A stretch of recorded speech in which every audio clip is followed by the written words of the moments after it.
Nursing homes across the nation have certainly suffered some of the greatest losses during this COVID-19 outbreak. Among them, the Soldiers' Home in Holyoke, Massachusetts, where all of the residents are veterans, men and women who have survived war, but not this devastating disease. At least 94 veterans and 81 employees have now tested positive just 1 month after the first case was announced in the Soldiers' Home. Our Chief Global Affairs correspondent Martha Raddatz talked with veterans' family members, and she shares their stories now. The stated mission at the Soldiers' Home in Holyoke: to care for the aging veterans with honor and dignity. I am more than grateful and blessed to be, that I made it through, but more grateful and blessed that I'm back with my veterans and doing what I love doing best, is taking care of them. Joe Ramirez is a certified nursing assistant working in the Soldiers' Home's memory care unit for patients with Alzheimer's and dementia. He's back on the job after battling the virus himself and seeing at least 52 of the facility's some 250 residents now die from COVID-19. In general, it's been, devastating for all of us. I think, as our veterans, the majority, I don't think had the fighting chance. Emilio De Palma survived World War II. He saw his share of horrific things in battle. It's how he died. That's so upsetting. The 93-year-old lost his battle with coronavirus just last week. Congressman Richard Neal, whose uncle lives at the home and tested positive, said it is no wonder the virus spread so rapidly. If you visit there, quickly you could see that those individuals sit almost on top of each other. So you could see quickly how this infection would spread. But the question now, were adequate steps taken to stop the spread? Federal prosecutors and state officials now trying to determine whether the Soldiers' Home violated the rights of residents by failing to provide them adequate medical care generally and during the coronavirus pandemic.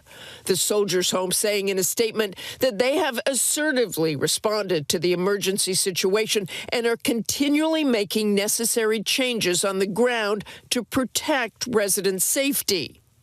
It's just a shame. It is an absolute shame. And Susan Kenny says the Soldiers' Home should have done more to prevent the spread. Her father, Chuck Lowell, who suffered from dementia, was an Air Force veteran during the Vietnam War. He died just last week. He wasn't too talkative. I'm guessing, it's just part of the dementia. He just wasn't very chatty, very conversational. He talked more about,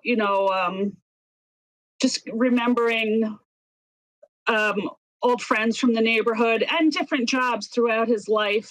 But Susan was able to be with her father in his final days, her mother as well, both in protective gear. My mother said, we each sat on one side of the bed, and he held her hand tight the whole time, she said. And she said she wouldn't trade that time for the world. And I know he took every bit of strength he could muster so he could tell me loudly, I love you all. Dennis Thresher, a Korean War veteran, is still fighting for his life at the Soldiers' Home. Tell me about your dad. I know he was a Korean War veteran. He himself has tested negative, although he presented with symptoms of COVID, which, fever and body aches and difficulty breathing. And he stayed in the hospital for 6 days, and he was moved back to the Soldiers' Home almost a week later, really, really struggling. And I give a lot of credit to the Army colonel there and the team on the ground right now, trying, working their best with these guys and trying to bring them back. I mean, he has a fighting chance right now, and I'm grateful for that. Grateful for a sign of life in a facility where those within were willing to give their lives for their country during a time of war, only to lose them so many years later to an invisible enemy. I'm Martha Raddatz for ABC News Live in Washington.